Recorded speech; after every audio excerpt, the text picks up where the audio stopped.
Hello friends, आज हम लेके आए एक नया टॉपिक। पहले हमने नोबेल प्राइज़ की वीडियो बनाई, Nobel prize for piece, Nobel prize for piece के लिए बनाया था। नोबेल प्राइज़ फॉर हमने मेडिसिन और फिजियोलॉजी बनाया था। आज जो टॉपिक है वो हमारा क्या है, नोबेल प्राइज़ 2023 फॉर फिजिक्स।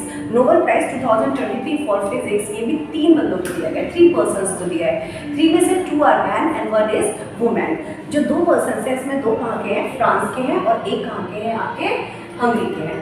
अच्छा, बात कर लेते हैं इनको। ये जो नोबेल प्राइज़ है इसमें एक और चीज़ इंपॉर्टेंट है कि 2022 तक जो नोबेल प्राइज़ दिया जाता था उसमें 10 मिलियन स्वीडिश करोड़ दिए जाते थे, लेकिन अब 2023 से क्या कर दिया है, इस अमाउंट को इंक्रीज कर दिया है। और कितना कर दिया, that is now 11 million Swedish crore. Is it clear? So it is now 11 million. अब बात कर लेते हैं कि अब तक, अच्छा इसको देता कौन है, इस नोबेल प्राइज़ को हमने पहले भी डिस्कस किया है। ये जो नोबेल प्राइज़ है for physics that was given by हमारी वो जो है क्या नाम है, royal Swedish academy. Royal Swedish academy इसको देती है।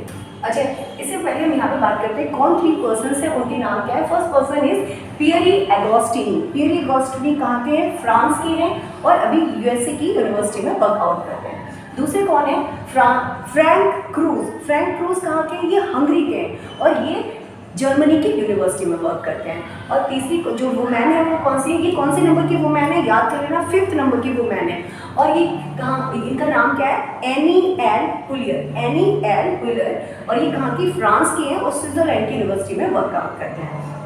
इनको ये जो प्राइज़ है, नोबेल प्राइज़ किस लिए दिया गया है, हमने देखा है कि इलेक्ट्रॉन, सबसे जो एटम होता है, एटम के अंदर क्या होता है, इलेक्ट्रॉन होता है। अब जो इलेक्ट्रॉन है वो बहुत ज़्यादा छोटा है, और इलेक्ट्रॉन का जो मूवमेंट्स होता है बहुत ज़्यादा रैपिड होते हैं, बहुत फास्ट मूवमेंट्स होते हैं। तो इलेक्ट्रॉन को ऑब्जर्व करना इतना आसान नहीं है। तो इन्होंने क्या किया, कुछ एक्सपेरिमेंट्स किए, और एक्सपेरिमेंट्स के बाद इन्होंने एक मशीन डेवलप की है जिसके थ्रू हम इलेक्ट्रॉन्स के मूवमेंट्स को स्टडी कर सकते हैं। इलेक्ट्रॉन के मूवमेंट्स का हम क्या कर सकते हैं, स्नैपशॉट ले सकते हैं। अच्छा, यहाँ पर एक वर्ड आता है जिसको हम डिस्कस कर रहे हैं, क्या है, एटोसेकेंड। क्योंकि जो इलेक्ट्रॉन की मूवमेंट्स होती हैं वो हम एटोसेकेंड्स के अंदर पढ़ते हैं, क्योंकि बहुत माइन्यूट मूवमेंट्स होती हैं। तो एटोसेकेंड क्या होता है, 1 सेकेंड को अगर आप डिवाइड कर दो किससे, 10 टू द पावर कितना, -18, इतने से डिवाइड करोगे, इतना पार्ट 1 सेकेंड का, मतलब 1/10 टू द पावर -18 सेकेंड, इतने से के जो होते हैं उसको हम एटोसेकेंड कहते हैं। So, for experimental methods that generate attosecond pulses of light for the study of electrons dynamics. Electron dynamics जो वर्ड होता है वो किसके लिए यूज होता है, मूवमेंट्स के लिए। जब कोई चीज़ रुकी होती है तो उसको स्टैटिक कहते हैं, जब कोई मोशन में होती है तो उसको हम डायनेमिक्स कहते हैं इन मैटर।